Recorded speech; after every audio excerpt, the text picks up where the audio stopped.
Mastering MMA. I'm Coach Lee. We got Alan here. We're going to switch things up for a little bit. I'm going to be on the bad end of things for this. Today we're going to show escaping a rear naked choke. This is a very important thing to know how to do. I see a lot of people get in trouble there. We will do videos at some other point on how to counter a lot of this stuff, but I'm going to show you the basics to escape and then a couple minor details in there. But anyways, we'll jump right into it.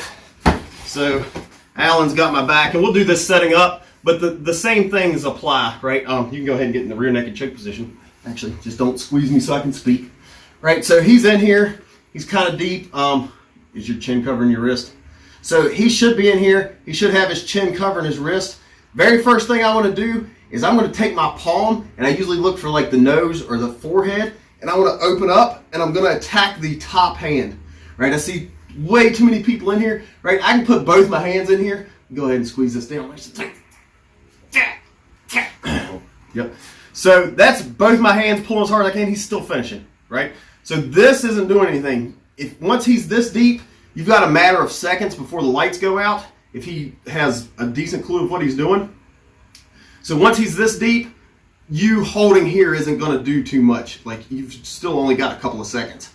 Go ahead, take both hands, fight this. So I'm going to make space here if he's got his wrist covered up with his chin, which he should be. In MMA, you can also punch, right? That's a very valid thing. But when you punch, don't punch and retract, right? Punch and leave it there, and then start fighting this top hand. Very first thing I want to do is pull this down and start turning my head. That way blood is flowing on at least one side, right? So once I pull this down, in general, I like to swim over, I tuck it, I pinch with my elbow, and I come through this wrist.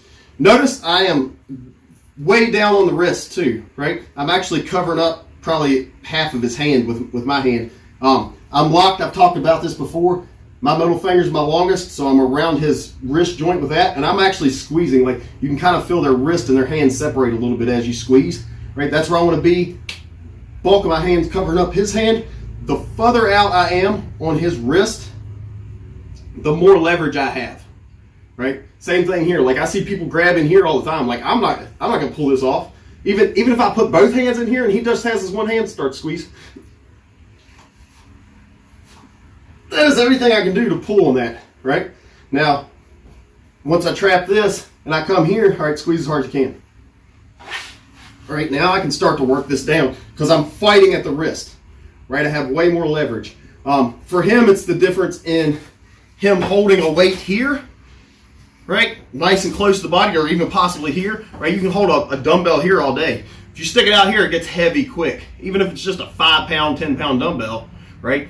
You can hold it here all day. Out here, it's getting heavy quick, right? Because it's moving further away from the body. Same concept here. I want to move further away from the body to make him weaker, right? So then once I get here, I'm going to yank this down.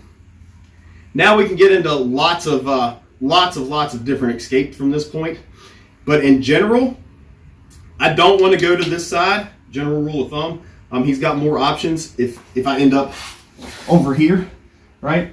He's got more options. I always told my kids in kids class when they were doing the rear naked choke that your biceps the pillow. If you want them to go to sleep, you lay their head on the pillow. Right? So if I have the choice, right, when we're in here fighting, and a lot of times we're going to be fighting from here, right? If I have the choice, I'm going to slide off to this side, right? Because this arm's tucked under me. From here, I like to bring my knees up as high as I can get them with my feet still connected, right? It makes it hard, and you can actually see his feet start to cross there, but it makes it hard for him to keep good pressure on these hooks, right? He can't stretch me out here. Go ahead and try to stretch me out, right? This is a good spot for me, and as you can see, I'm putting a lot of weight on his leg here, and at some point, I'm going to clear that, and I'll trap it, and I'll walk my feet around it, so now it's stuck on this side. I'm keeping this arm tight, right? So go ahead and take him out here. This arm's trapped. It's really hard for him to get there, right? So if he tries to go to mount, I'll start fighting with this type of stuff and getting a good half guard at minimum. Sometimes I can wind up on top, depending on the level of grappler. But that's in general some good details on your rear naked choke escape. That was a question by a viewer too, by the way. So hopefully this will help you out. But always, always, always, let's fight the top hand first. I see way too many people in here doing this too. Is they'll get in here and they'll be here and he'll get starting into this choke and they'll be here just struggling, right? He's still gonna finish this, right? I'm not gonna pull his hand through his arm, right? I don't care if I'm the Hulk, right? I'm not pulling his hand through his arm. I might be able to like somehow open this at some point, depending on how strong I am versus him. But technically, I would much rather see you all fighting this top hand, right? Take the couple seconds to yank this down and clear and then get some space for some blood to start flowing. Because when he is this deep, go ahead and put this in. When he's this deep, it's a matter of seconds before the lights are going out, right? You can fight, you can wiggle and stuff, but fight this top hand. This top hand is the key, right? Once I get this off, I can start, working to fight this other one a little bit and get some blood, air, and whatever else you need at the time, depending on what angles he has. But you gotta fight that top hand.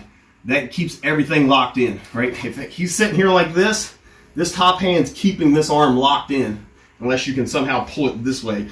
But in general, you're gonna have to go this direction to get it off of your neck.